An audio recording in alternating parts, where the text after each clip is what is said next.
ANS news च्या चरणी नतमस्तक होऊन आज आपल्या प्रभाग क्रमांक 148 मध्ये राजकारणाची धुरा समाजसेवाची धुरा सांभाळण्यासाठी माननीय आमचे मुख्य नेते आणि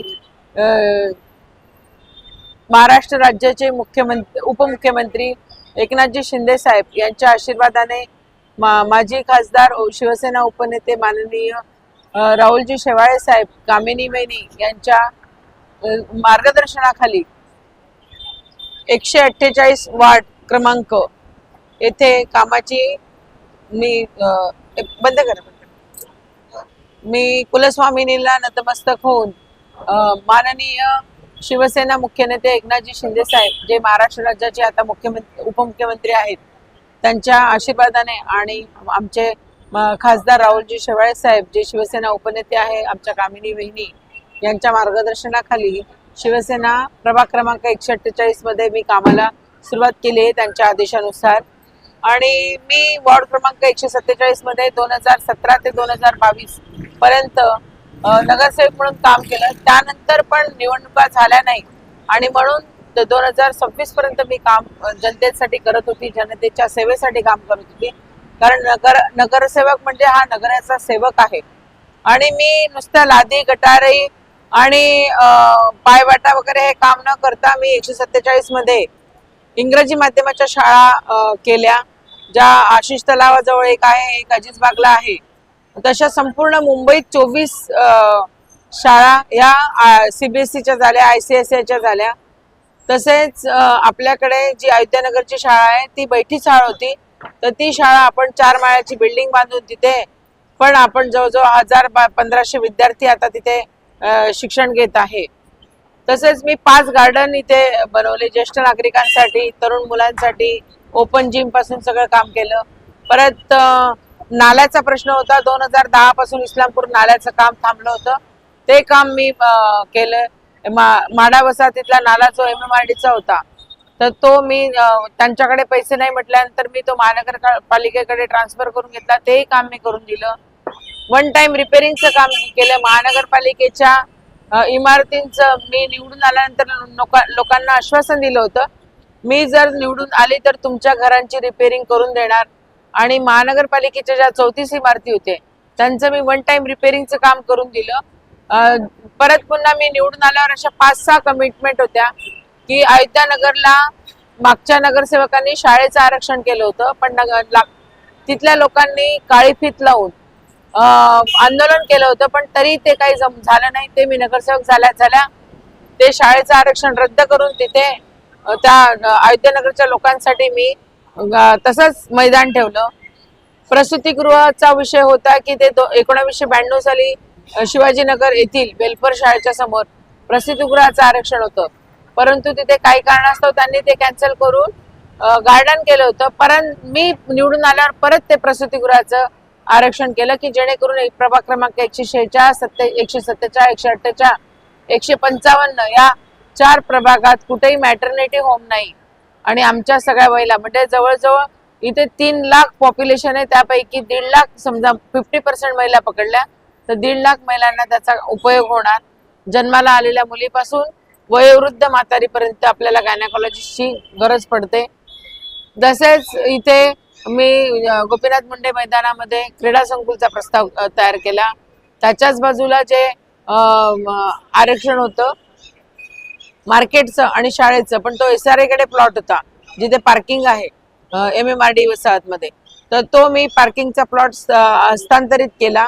आणि तिथे मार्केटसाठी मी आता प्रपोजल टाकलेलं असून तिथे आता त्याची आर्किटेक्टकडे ती फाईल आहे। शाळेच्या आरक्षण मध्ये 400 मीटरचा फक्त भाग आहे की तो विकासकाकडून घ्यायचा आहे, तर तिथे पण एक शाळा होईल। माझी इच्छा होती की आपण तिथे कॉलेज करावं, कारण इथला जे वाशीनाका ऍड्रेस म्हटलं की चांगल्या ठिकाणी किंवा स्वामी म्हणा, सनातन म्हणा, सेव्हिस्टर म्हणा, लोरोटो अशा चांगल्या शाळेमध्ये मुलांना ऍडमिशन मिळत नाही आणि ते वंचित राहतात। कॉलेजसाठी पण आपल्याला आचार्य कॉलेज आणि ते कलेक्टर कॉलनीतले कॉलेज किंवा ते लांब पडतं मुलांना। जर जवळपास इथे कॉलेजची सुविधा झाली तर बरं होईल, या उद्देशाने मी ते प्रकरण केलं। परंतु मी आता 2 दिवस झाले 148 प्रभागात फिरतीये, पण मला असं तिथे काहीच दिसलं नाही. मी अभ्यासिकेचं बनवलंय, परत मी बरेच कामं केली, नाल्याची कामं, गटाराची कामे, मोठे मोठे मी फर्टिलायझर नाला तयार केला जो खूप मोठा होता, कलवट बनवले, आरण्याचं कलवट बनवलं, रस्त्याची सगळी कामं केली. ती 147 ला गेली, पण 148 मध्ये मला असं दिसण्यासारखं काम काहीच दिसलं नाही. तिथे 4 वर्ष पासून कचरा जमा झालेला होता आणि इतकी घाण होती की त्या घाणीतूनच लोक तिथे शौचालयात जात होते, येत होते. चढायला जागा नाही की त्या अश्वडवाणी नगरच्या त्या भैयाचाळपासून वरती यायचं म्हटलं तरी अडचण होती ती. तर तिथे मी गेल्या गेल्या एकच दिवस राऊंड मारला आणि त्या एका दिवसातच मी तिथला कचरा काढला. तिथे आता मैदान क्लिअर केलं आणि तिथे आता मुलं खेळत आहेत. तिथल्या 148 ला पाण्याचा खूप मोठा प्रश्न आहे. भारतनगरला वरपर्यंत पाणी येत नाही. परवा आम्ही शाखा प्रमुख हिरप्पा, परत महिला शाखा संघटक लता खंडाकळे, उपविभाग प्रमुख राशा मणिकन, आमची विधानसभा संघटिका नित्या कुट्टी, परत पुन्हा आपले युवा शाखेचे पदाधिकारी, आमची संपूर्ण टीम एक साथ काम करतीये. आणि तिथल्या लोकांना पण असं वाटतंय की अंजली नाईक ज्यांनी 147 मध्ये माझा कामाचा सगळा पाढा केलाय किंवा परोसा वाचलाय, त्यांना वाटतंय की आपल्याकडे काहीतरी बदल नक्की करणार अंजली. निवडून आल्यावर सगळ्यात पहिले नागरिकांचा पाण्याचा प्रश्न सोडवणार, की जे पाण्यासाठी वणवण करतात. आपल्याला सगळ्या गोष्टीसाठी पाणी लागतं, पाण्याचा प्रश्न सोडवणार. दुसरी गोष्ट, तिथे कचरा खूप आहे, गटारी साफ नाहीये, नाले साफ नाहीये, रस्त्याने जायला पायवाटा व्यवस्थित नाहीये, ती एक गोष्ट करणार. तिसरी खूप महत्वाची गोष्ट आहे की तिथे कुठेही महानगरपालिकेची शाळा नाही. कारण की महानगरपालिकेची आता प्रायव्हेट शाळेमध्ये 2500-3000 असं मुलांना फी आहे.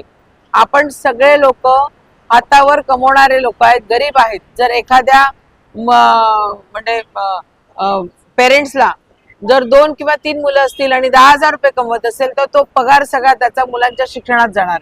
आणि प्रत्येक आई वडिलांना वाटतं की मला जे मिळालं नाही ते माझ्या मुलांना मिळायला पाहिजे, इंग्रजी माध्यमामध्ये माझं मुलं शिकलं गेलं पाहिजे. आणि त्यामुळे पहिले तिथे इंग्रजी माध्यमाची शाळा मी सुरू करणार, जी महानगरपालिकेच्या माध्यमातून असेल, की तुम्हाला 1ही रुपया खर्च नाही राहणार. महानगरपालिकाच सगळं शिक्षण फ्रीमध्ये करेल. दुसरं, तिथे हॉस्पिटल नाहीये. गव्हाणपाड्याला जे एक हॉस्पिटल आहे तर ते असंच आहे, तिथे डॉक्टर नाही, काय नाही, व्यवस्था नाहीये.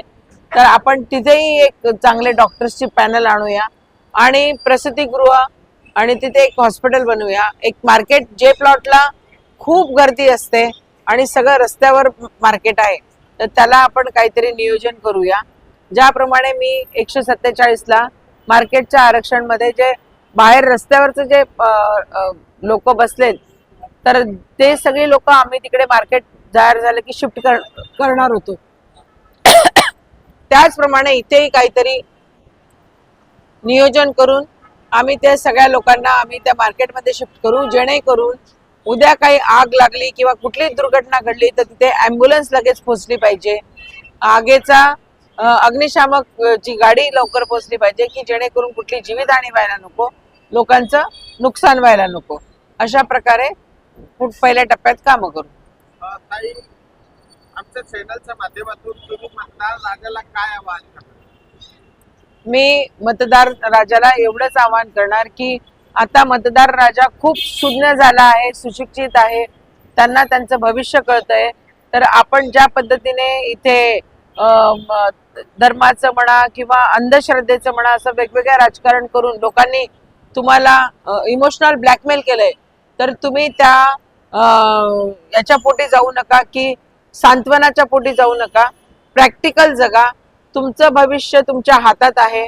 तुमची पुढची पिढी चांगली जगावी, चांगलं त्यांनी अकस्मात करावं, त्यांचं जीवन चांगलं व्हावं, जेणेकरून ते पुढच्या पिढीला ते सगळं दिलं जाईल.